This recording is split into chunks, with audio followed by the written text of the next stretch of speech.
Alors bien sûr, le Premier ministre et plusieurs membres de son gouvernement ont été obligés de s'expliquer. Dès hier soir, M. Jospin faisait annoncer qu'il allait procéder au remplacement du préfet Bonnet, mais cet après-midi, à l'Assemblée nationale, les questions des députés de l'opposition et les réponses de M. Jospin, mais aussi celles de Mme Guigou et de M. Chevènement, donnaient bien toute la mesure de l'affrontement politique en cours. Reportage à l'Assemblée nationale, Jean-Baptiste Prédaly. Un hémicycle comme chargé d'électricité. On parle de crise politique et sur l'affaire Bonnet et la Corse, la droite s'apprête à attaquer dur. Mais la première question vient du Parti communiste.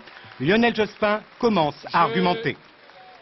Je précise à nouveau ici solennellement qu'aucune autorité politique de l'État, ministre de l'Intérieur, ministre de la Défense, garde des Sceaux bien sûr, Premier ministre et aucun collaborateur de mon cabinet à Matignon n'a donné la moindre instruction ni reçu la moindre information concernant cette action criminelle et fautive avant qu'elle ne se soit produite. Ce n'est pas suffisant pour l'opposition. L'UDF remonte au créneau. Les mêmes questions que la semaine dernière, des certitudes en plus. Monsieur le Premier ministre, personne ne peut croire un seul instant qu'un lieutenant de gendarmerie, personne ne peut croire un seul instant, Monsieur le Premier ministre, qu'un adjudant-chef de gendarmerie, personne ne peut croire un seul instant, Monsieur le Premier ministre, qu'un colonel de gendarmerie, personne ne peut croire une seule minute qu'un préfet de la République, Monsieur le Premier ministre, n'aient pu agir de leur propre initiative. Je dis ici que si ces faits sont avérés, ils sont très graves, inacceptables et seront sanctionnés avec la plus extrême sévérité.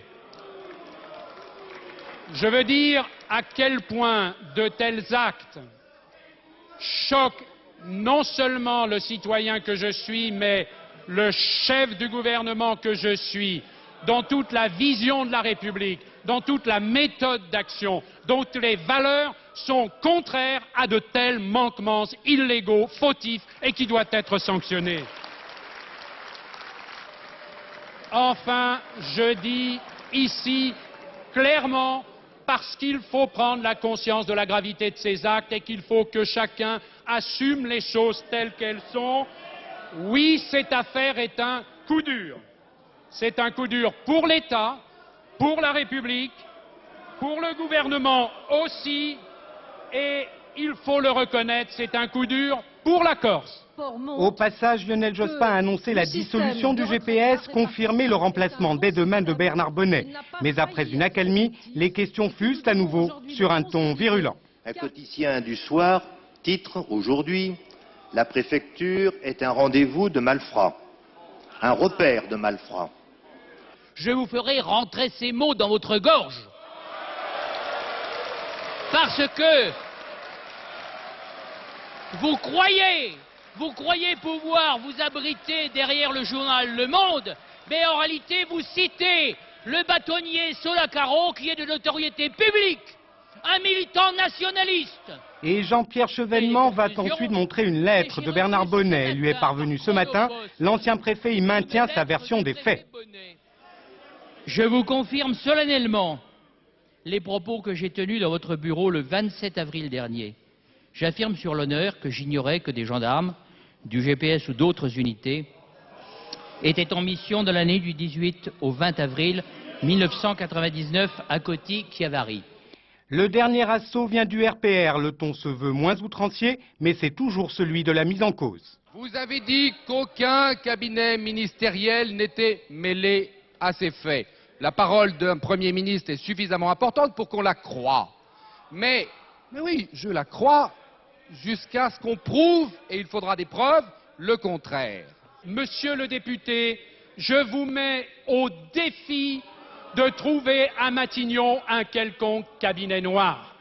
À Matignon, tous les membres du cabinet sont des membres officiels.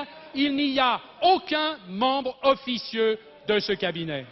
Lionel Jospin s'y attendait, l'affaire Corse a réveillé l'opposition. Par 3 fois, le Premier ministre a dû répondre lui-même. Il se prépare à répondre à nouveau dès demain. Hors des informations données par le garde des Sceaux, hors des informations données par la ministre...